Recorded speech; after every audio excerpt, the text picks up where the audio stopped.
warahmatullahi wabarakatuh. Waalaikumsalam warahmatullahi wabarakatuh. Bismillah, walhamdulillah, wassalatu wassalamu ala rasulillah, adada khalqillah wa ilmillah wa ala alihi wa sahbihi wa man wala. Rabbi shrah li sadri wa yassir li amri wahlul 'uqdatam min lisani yafqahu qawli.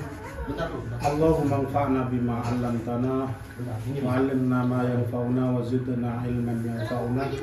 Allahumma ij'alna minal ladzina yastami'una al-qawla fayattabi'una ahsanah. Wa sallallahu ala sayyidina Muhammadin walhamdulillahi rabbil alamin. Aku berani. Bapak Ibu yang dirahmati oleh Allah Subhanahu wa taala, alhamdulillah kita masih bisa berkumpul dalam sebuah majelis yang menurut Allah itu luar biasa nilainya. Sampai dikabarkan oleh Allah melalui sabda baginda Rasulullah itu, pertemuan-pertemuan seperti ini itu disebut dengan raudhatan min riyadil jannah, atau pertamanan dari taman surga Allah Subhanahu wa taala. Saking mulianya, walaupun memang menurut kebanyakan manusia itu ini tidak bernilai apa-apa ya. Tapi bagi orang-orang yang paham betul dengan apa yang dikehendaki oleh Allah Subhanahu wa taala, justru ini yang nanti kita akan banggakan saat di akhirat sana itu nanti. Bukan yang lain, bukan. Dalam kesempatan yang berharga ini, izinkan saya ingin membahas sesuatu yang menurut saya penting sekali gitu. Jadi kalau misalkan kita itu jeli gitu, di saat misalkan kita ngaji Al-Quran atau misalkan ngaji hadis gitu, ternyata muara atau puncak dari kehidupan orang itu hanya ada dua saja gitu. Contoh misalkan, waman a'rada an dzikri fa inna lahu ma'isyatan dongka wa yahsuruhu yaumal qiyamati a'ma. Qala lima hasyartani a'ma wa qad kuntu basira. Qala kadzalika atatka ayati fanasi. Kira-kira seperti itu ayatnya. Jadi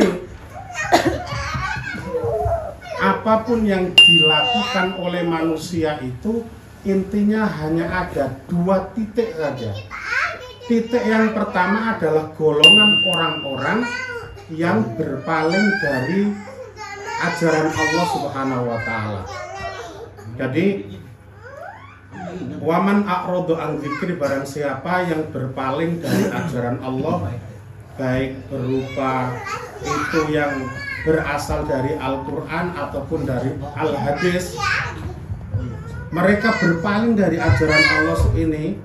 Waman a'rada an dzikri fa inna lahu ma'isyatan dongkah, orang itu akan aku berikan kehidupan yang dongka, itu yang sempit.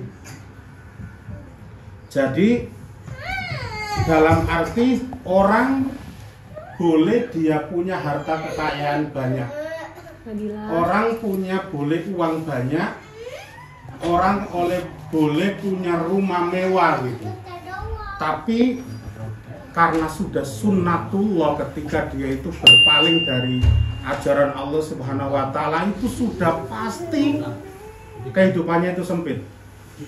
Walaupun materinya itu berlimpah ruah gitu. Nah, akibatnya adalah orang-orang itu ketika sudah kehidupannya dibuat sempit oleh Allah Subhanahu wa taala, maka tidak heran banyak sekali di lingkungan kita itu orang-orang yang pada stres, orang-orang yang kehidupannya gelisah, orang-orang yang nanti banyak yang sampai bunuh diri, ada yang minum obat, ada yang ganti, apa macam-macam. Ada yang sampai gantung diri, minum obat dan macam itu banyak sekali. Saat ini saya juga heran gitu, kayak di kampung-kampung itu banyak sekali orang-orang yang sudah nekat bunuh diri, itu banyak sekali. Belum lagi kalau kita lihat tempat-tempat hiburan itu dari tahun ke tahun itu semakin ramai. Ini membuktikan apa? Membuktikan bahwa orang itu tidak bahagia dengan apa yang ia punya gitu. Jadi akhirnya dia melampiaskan pada hal-hal yang mudah-mudahan itu tidak dilarang oleh Allah Subhanahu wa taala. Pertanyaannya adalah apa hubungannya kita membahas seperti ini? Kita membahas seperti ini tuh hubungannya erat sekali dengan pengajian-pengajian begini.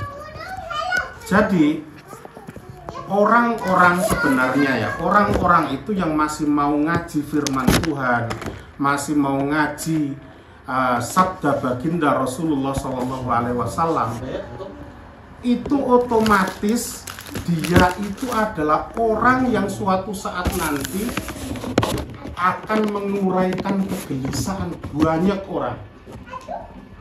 Ya, jadi mungkin sekarang belum kita rasakan gitu. Apalagi yang kita yang istilahnya secara umur kita itu masih muda, belum mungkin tersentuh seperti itu. Tapi nanti suatu saat nanti orang-orang yang punya stok firman Tuhan yang banyak, punya stok sabda baginda Rasulullah yang banyak, maka nanti niscaya dia akan menguraikan kegelisahan banyak orang. Dan ini penting karena seiring dengan larinya orang itu dari agama, maka sudah menjadi sunatullah, orang itu akan semakin banyak kegelisahannya. Sekarang begini pertanyaannya, kalau hampir rata-rata orang itu sudah gelisah, coba siapa yang akan menjadi penerangnya coba? Kalau nggak yang ngaji, kalau yang nggak ngaji. Jadi contoh misalkan di masyarakat itu ada rumah tangga, perceraian semakin banyak, pencurian sudah semakin banyak, pembohongan sudah semakin banyak, pembunuhan sudah semakin banyak. Tuh, itu semuanya adalah sumber permasalahan yang dihadapi real masyarakat saat ini gitu. Nah, sumbernya kalau kita lihat itu karena mereka itu a'radu an dzikrillah. Mereka sudah mulai pelan-pelan meninggalkan agama ini. Pernah di zaman dulu Rasulullah itu 1400 tahun yang lalu itu Rasulullah, kalau nggak apa ya bahasanya, kalau meramal mungkin seperti paranormal aja, memperkirakan, memprediksi lah istilahnya gitu. Nabi itu pernah bilang, sayati zamanun, akan datang sebuah masa yafirruna minal ulama, di mana orang-orang itu akan meninggalkan ulama pelan-pelan. Nah, meninggalkan ulama itu ada dua jenis. Satu, memang jauh dengan ulama. Dua, memang jauh dengan ilmunya ulama. Oh, ini yang paling parah itu. Karena ada orang itu terkadang itu dia jauh dari ulama, tapi dia baca karya-karya ulama, dia mendengarkan ceramah-ceramah ulama. Ini masih mending. Apa akibatnya? Kata Rasulullah itu, fayabtaliyallahu bithalati balayat. Orang ketika sudah jauh dengan Allah Subhanahu wa taala, mereka akan diuji dengan 3 hal. Ini sunatullah, ini hadis Nabi jelas itu. Apa itu? Yang pertama adalah yarfa'ullahul barakata min kasbihim.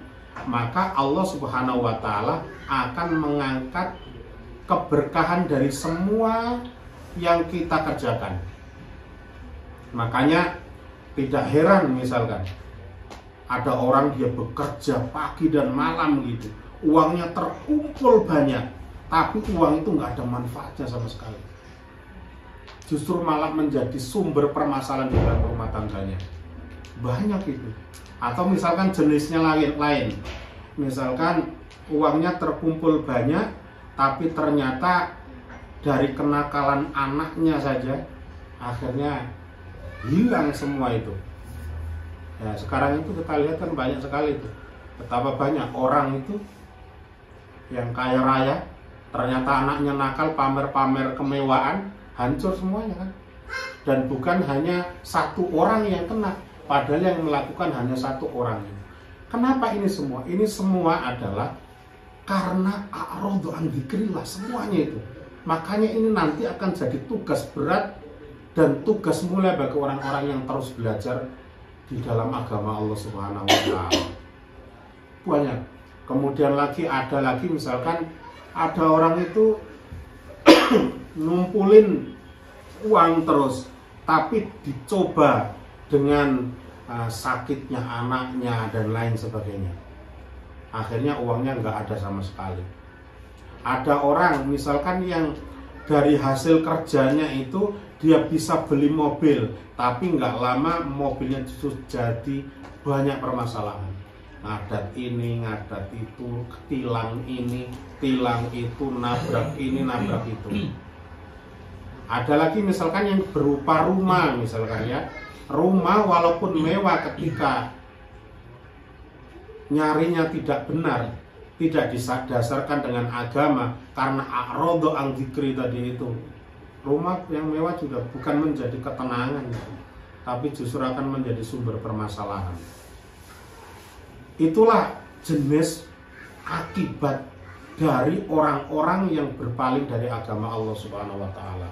Jadi dari teks-teks agama yang kita baca dan kita baca itu sudah menunjukkan bahwa terkadang orang itu secara harta itu, secara materialis itu mereka mewah sekali, mereka tertawa-tawa, tapi sejatinya enggak. Sejatinya kalau dari teks agama ini, mereka sebenarnya dia memerlukan hal yang penting yang dia tidak punya. Apa itu agama? Agama. Nah, dari sini makanya contoh misalkan saat ini nih kita ngaji kitab ini.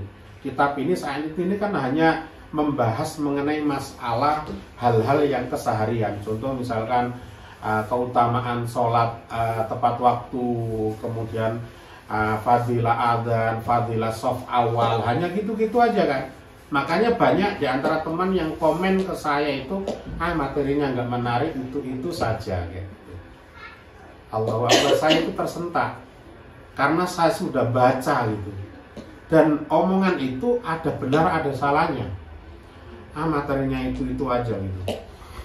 Tapi yang jadi permasalahan adalah memang materinya itu hanya ini saja gitu.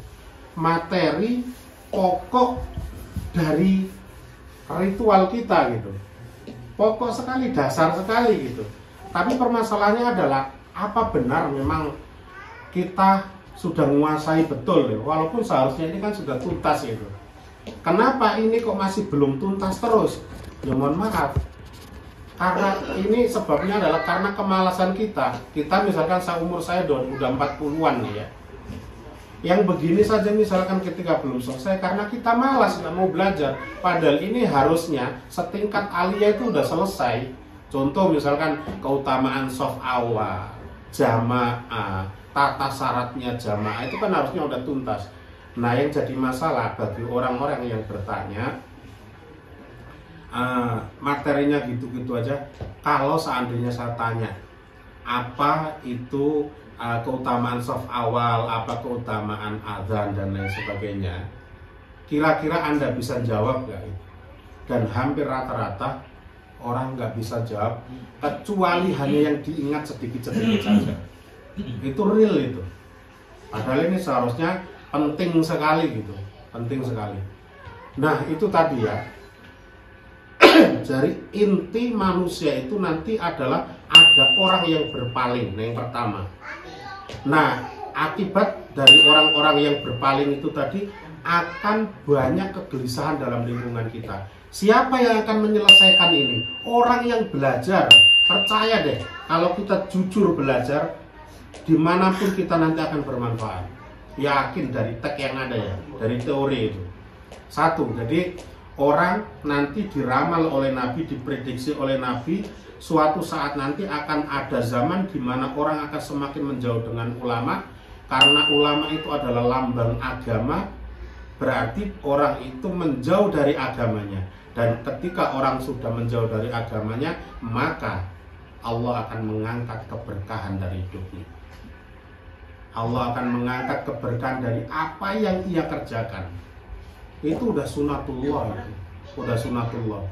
Kemudian ujian kedua adalah ketika Allah sudah mengangkat keberkahan dari kehidupannya. Yang kedua adalah sayusallitullahu sultanan jairon. Jadi yang kedua adalah ujian bagi orang yang sudah menjauh dengan agama, menjauh dari ulama itu. Sayusallitullahu sultanan jairon. Allah akan mengutus dalam dirinya pemimpin-pemimpin yang zalim. Nah, pemimpin itu siapa? Pemimpin itu adalah bisa orang yang punya pemegang keputusan di atas kita. Jadi pemimpin itu bisa setiap orang yang punya pemegang keputusan di atas kita. Kalau misalnya di rumah tangga berarti dia suami. Kalau di lingkungan kita bisa Pak RT, Pak RW, kepala desa, bisa camat, bisa bupati, bisa gubernur, dan seterusnya. Jadi mau nggak mau kita itu akan diberikan oleh Allah sultanan jairon, sultanan zaliman. Jadi dari sini Anda jangan heran ketika seseorang itu punya pemimpin yang zalim gitu, yang tidak bisa meletakkan sesuatu pada tempatnya. Maka ada dua sebab. Yang pertama, karena memang Anda sendiri yang jauh dari agama. Yang kedua, sebabnya adalah memang itu ujian. Jadi lihat itu aja. Tapi kalau memang kita sudah jauh dari agama, maka caranya ayo kita kembali ke agama. Penting itu, penting.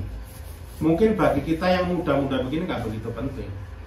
Tapi suatu saat nanti akan semakin banyak orang yang gelisah di dunia ini. Akan semakin banyak.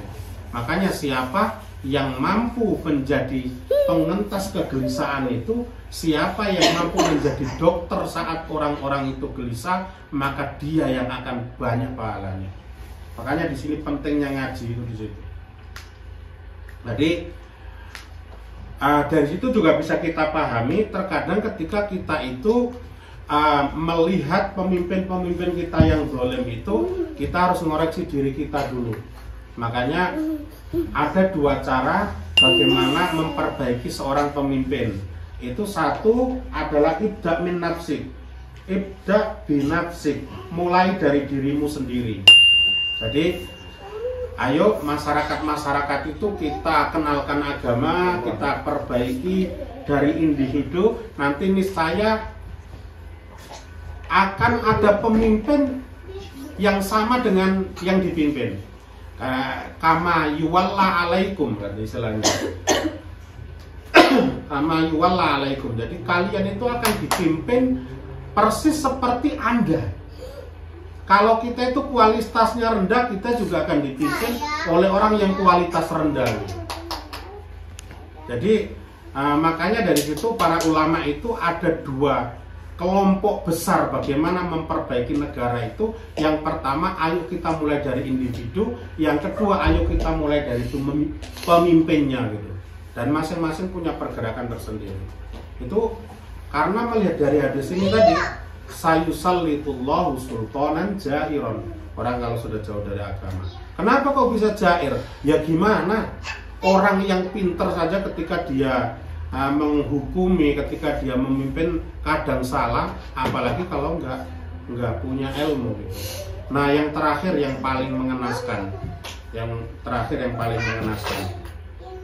itu adalah sayakhrujuna minad dunya bi ghairi imanin. Orang yang jauh dengan agama, orang yang jauh dengan ulama, naudzubillah, dia akan kembali kepada Allah dalam kondisi su'ul khatimah, yakhrujuna bila iman. Dia tidak akan membawa iman. Ini artinya apa? dia akan selama-lamanya di neraka. Naudzubillah min dzalik. Naudzubillah min dzalik. Makanya kadang kondisi masyarakat kita itu persis anak kecil. Saya itu sering kagum dengan Nabila, sering kagum dengan Nero, karena itu yang tiap hari saya lihat. Kagumnya dalam hal apa? Coba misalkan ketika mereka ingin makan itu dipaksa bisa-bisan. Kadang saya nunggu sampai Mas Alim itu pernah sama saya itu sejam itu belum selesai makan. Itu kondisi anak kecil itu. Kenapa demikian? Kenapa demikian? Karena mereka belum tahu manfaatnya makan. Tapi coba nanti kalau seandainya sudah umur 10 tahun, dia yang minta. Mau burger Mas? Mau ini Mas, ini mah Haikal. Itu bukti pada saya maksudnya diantaranya gitu loh. Kenapa? Haikal sudah tahu kualitas makanan gitu. Nasi goreng, burger, terus nugget, udah tahu semua. Allahu Akbar. Padahal dulu zaman kecil apa nggak sama, persis. Jadi makan itu kita maksanya luar biasa. Nah kondisi masyarakat kita juga seperti itu. Kita ajak ngaji, kita fasilitasi, Pak Ustadz tinggal datang, semuanya sudah ada, itu pun maaf yang datang hanya sekian. Kenapa? Ya karena kondisinya itu belum tahu manfaatnya ngaji. Belum tahu manfaatnya ngaji itu tadi. Jadi masih harus disuapin, masih harus disuapin terus. Tetapi ketika dia itu sudah tahu manfaatnya ngaji, itu dihentikan bagaimanapun dia akan ngaji, karena dia kebutuhan gitu. Nah kebutuhan. Nah itu tadi waman a'radu an dzikri fa innalahu ma'isyatan donka. Ini sudah menjadi sunatullah yang sudah nyata di depan kita. Jadi barang siapa yang berpaling dari Allah, berpaling dari agama Allah, maka sunatullah kehidupannya pasti sempit. Terbebas dengan apa namanya istilahnya, terlepas dari segala fasilitas yang mereka punyai, pasti sempit. Dan itu nanti dampaknya akan semakin banyak orang yang gelisah, semakin banyak orang yang stres. Nah, siapa lagi orang-orang yang mampu mengentaskan orang-orang yang gelisah ini kalau enggak kita yang ngaji itu? Kalau kita enggak ngaji. Karena nanti begini, kata Nabi itu man lam yahtam bi amril muslimin falaysa minna. Jadi kata Rasulullah itu, Anda jangan ngaku-ngaku menjadi umat Nabi kalau kalian itu tidak peduli dengan urusan umatku. Nah urusan umat itu kan tidak melulu materi. Tidak melulu materi. Contoh misalkan, saya dapat cerita teman saya dari Irak itu, secara materi udah berlebihan, tapi karena dia nggak punya agama hancur semuanya. Mereka narkoba. Itu keponakan-keponakan mereka itu saat ini program Amerika itu kan ngirim ke Syria, ke Irak itu narkoba, karena dia mau memutus mata rantai generasi muda ini. Jadi dikirimi narkoba sebanyak-banyaknya itu, dan itu real. Jadi pelajaran yang bisa kita ambil adalah walaupun banyak uangnya, tapi ketika dia jauh dari agama, maka semua kegundahan, kegelisahan itu pasti akan ada. Nah, itu tadi, karena kebutuhan manusia itu tidak semuanya materi, tidak. Banyak orang itu ada yang memposisikan itu materi itu nomor sekian gitu. Nomor sekian. Buktinya apa gitu loh. Di zaman Rasulullah itu, sekarang itu coba misalkan ada banyak kata-kata yang salah kaprah yang menurut saya itu sudah menjadi kebiasaan zaman sekarang itu. Contoh, yang nggak edan nggak keduman, contoh misalkan. Yang tidak edan maka tidak akan kebagian. Yang nggak akan nakal nggak akan kebagian. Seperti itu. Jangankan yang halal, yang haram aja sulit kok begitu. Kata-katanya itu seperti itu. Padahal apakah benar itu? Contoh misalkan, kenapa kamu maling gitu? Saya maling karena saya nggak punya uang, Pak. Masalahnya, boleh nggak itu diperbolehkan? Jadi zaman sekarang itu saya melihat itu problemnya bukan uang tapi mental keimanan. Mental keimanan. Dari mana buktinya? Buktinya adalah contoh misalkan di zaman Rasulullah itu banyak orang miskin loh. Alhamdulillah waktu di Madinah itu saya ngintip ada sebuah lingkaran di belakang makom Rasulullah itu lingkaran sekitar 100 meter gitu. Itu adalah tempat ashabus suffah di situ. Teman pas di depannya makam Rasulullah itu. Itu dulunya tempat ashabus suffah, tempat orang-orang miskin, santri miskin yang ratusan itu yang saat akhirnya menjadi para ulama, para sahabat itu. Itu mereka miskin, tapi apakah mereka ada yang maling atau mencuri? Enggak itu. Enggak. Ini artinya apa? Karena secara mental mereka sudah selesai, mental keimanan tadi. Karena dia dekat dengan agama, dekat dengan sumber agama, yaitu Rasulullah Shallallahu Alaihi Wasallam.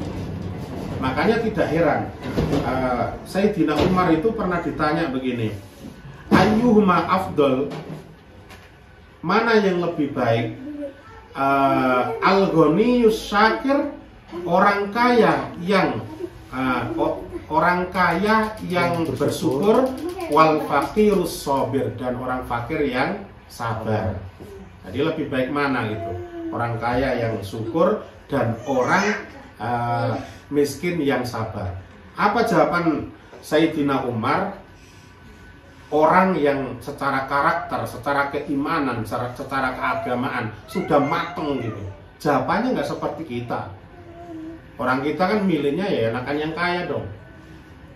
Gitu jawabannya. Tapi Sayyidina Umar itu nggak begitu. Sayyidina Umar itu bilangnya begini, al-ghaniyu wal fakru matiyatan.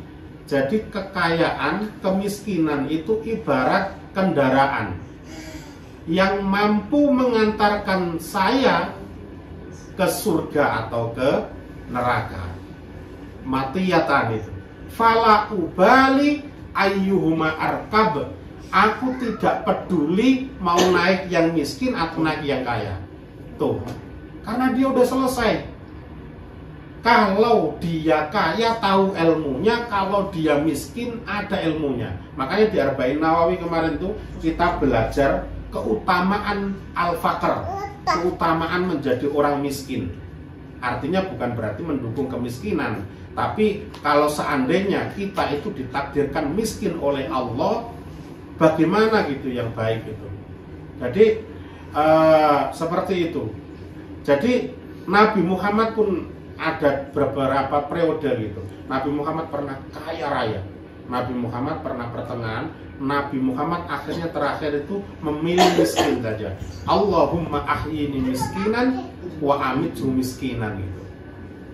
Nah itu mengenai masalah. Jadi problem zaman sekarang, kegelisahan itu bukan masalah materi sebenarnya. Karena ketika orang itu secara agama sudah tuntas itu, secara teori ya, itu nggak akan ada humum dan lain sebagainya. Nah humum-humum seperti ini itu nanti yang mampu menjawab adalah orang yang belajar. Siapa lagi yang setiap orang itu saat ini, contoh misalkan nih, kayak kita nih masih muda, kita masih produktif, masih dipakai gitu. Tapi saat kita itu nanti sudah nggak berdaya, kalau kita nggak punya nilai di dalam diri kita, nggak ada gunanya gitu. Jadi itu waman a'radu an dzikri fa inna lahu ma'isyatan dhanka. Jadi ujung dari puncak kehidupan kita nanti, kalau kita jauh dari agama, percayalah hidup kita pasti akan sempit walaupun materi Anda banyak. Yang kedua, manit taba'a hudai. Manit taba'a hudai fala yadhillu wa la yashqa. Yang kedua itu tingkatan kedua, pilihan orang ini. Orang yang mengikuti petunjukku kata Allah, maka dia tidak akan tersesat dan dia tidak akan merugi baik di dunia dan di akhiratnya. Itu pasti itu. Nah, makanya orang-orang yang masih mau belajar walaupun kelihatannya itu isinya ya masalah-masalah seperti ini, tapi itu kebutuhan pokok yang harus dijawab itu. Contoh masalah sholat gitu, masalah jamaah gitu. Kita tuh kadang sampai bosen dengarnya gitu. Tapi permasalahannya kita sudah paham belum? Belum. Kalau saya misalkan menanya, tolong Mas Hasbi terangkan saya apa fadilah shaf awal gitu. Itu belum tentu juga gitu. Belum tentu bisa menjawab. Nah, orang-orang di sini yang kedua ini wamanit taba'a hudai fala yadhillu wala yashqa. Fala yadhillu wala yashqa. Dia tidak akan tersesat dan celaka. Nah, di sini itu penting ya. Di sini penting, makanya ini masih 10 menit jalannya dulu. Pentingnya kita ngaji itu karena itu tadi, semakin lama semakin banyak orang yang gelisah di dalam kehidupan kita. Nah, makanya karena tidak semua orang itu mau berpikir begitu. Orang itu diciptakan pada dasarnya itu egois semuanya. Setiap manusia itu egois. Tapi egois ini kalau seandainya nggak kita arahkan, ya selamanya akan egois. Buktinya apa coba misalkan? Kalau kalian saya kasih foto misalkan ya, kita foto bareng. Ini foto kalian ini. Coba yang pertama kali kita lihat ada diri kita. Itu adalah bukti bahwa manusia itu pada awalnya ini hubbu nafsi, hubbu dzati istilahnya. Dia cinta pada dirinya sendiri, dia egoisnya luar biasa. Kalau nggak dikekang oleh agama, hancur manusia. Pada dasarnya itu egois semuanya manusia. Makanya tidak banyak orang yang memikirkan nasib orang itu, tidak banyak. Karena memikirkan orang lain itu tidak mudah dan berat, maka Allah juga akan menggantinya dengan luar biasa. Contoh misalkan, man dalla ala khairin, barang siapa yang menunjukkan kebaikan pada orang lain, apa pahalanya? Kana lahu, man dalla ala khairin falahu ajru mithlu fa'ili, maka dia akan mendapatkan pahala orang yang melakukan. Tuh, ya alasannya karena tidak semua orang mau memikirkan kebaikan orang. Serius, apalagi yang nggak kenal agama. Makanya dari tag agama begini saya itu lucu melihat orang yang egois itu. Ya Allah, sungguh benar firman-Mu ya Allah. Saya itu Allah kadang merinding saya.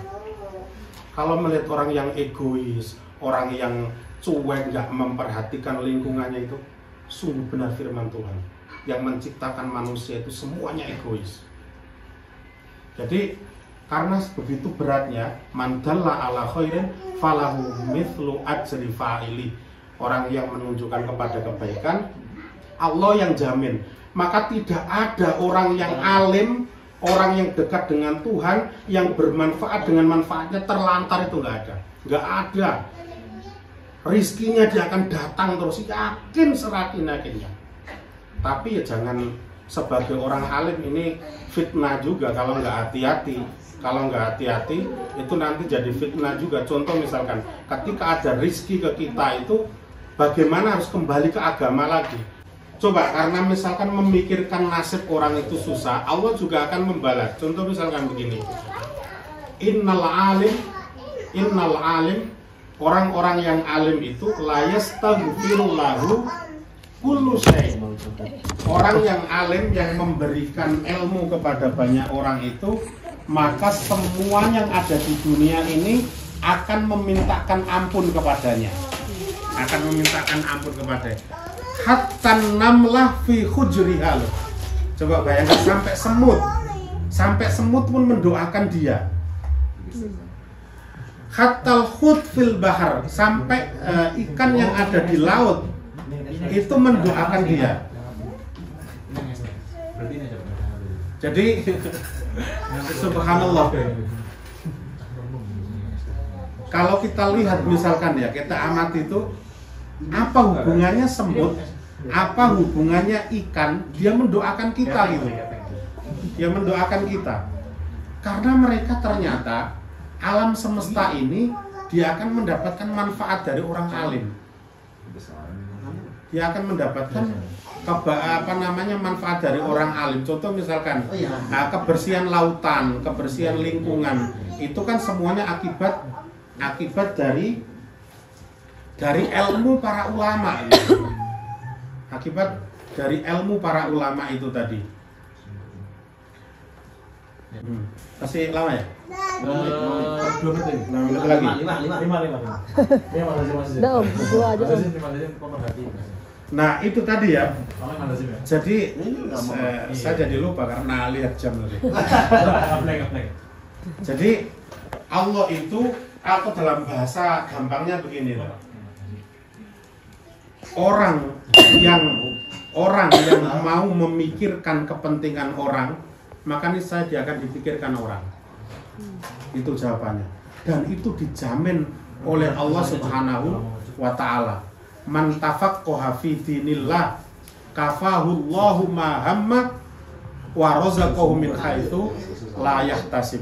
Orang yang tafakuh di jalan di dalam agama Allah Subhanahu wa taala, maka dia akan dicukupi keinginannya dan dikasih rizki dari yang tidak disangka-sangka.